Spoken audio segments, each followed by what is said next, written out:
Friend, मैं हूँ बासा वर्मा। आज मैं आपको गोभी के साग के फायदे बनाने वाली हूँ। पहले मैंने आपको मूली के और शलजम के फायदे बताए थे और अब मैं आपको गोभी के और साग के फायदे बताने वाली हूँ। तो सबसे पहले आप मेरे चैनल को लाइक, शेयर, सब्सक्राइब कर देना। अब मैं आपको गोभी दिखाती हूँ। ये गोभी है। गोभी तो मुझे बड़ी पसंद है और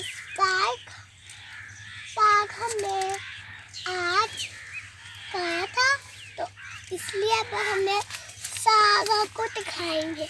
मैं आपको बस थोड़ा सा तोड़ के दिखाऊंगी, ज़्यादा नहीं तोड़ा। अब मैं आपको इधर से तोड़ के दिखाती हूँ और खा के दिखाती हूँ। इधर से तोड़ दिया आपको तो खा के भी दिखाती हूँ।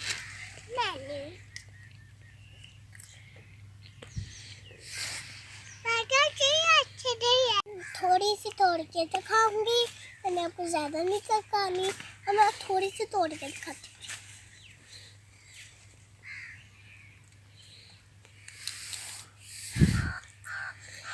जंक फूड कभी ना खाया करें, हेल्दी चीज खाया करें। इसलिए जब आप हेल्दी चीज खाते हैं तो आपकी बॉडी बढ़िया है। गोभी के फायदे बता रहे हैं और इंशाल्लाह कल आपको मैं साग के फायदे बताऊंगी इंशाल्लाह। बस तो आशा है कि आपको मेरी वीडियो पसंद आया होगा। Thumbs up, like, subscribe, bye.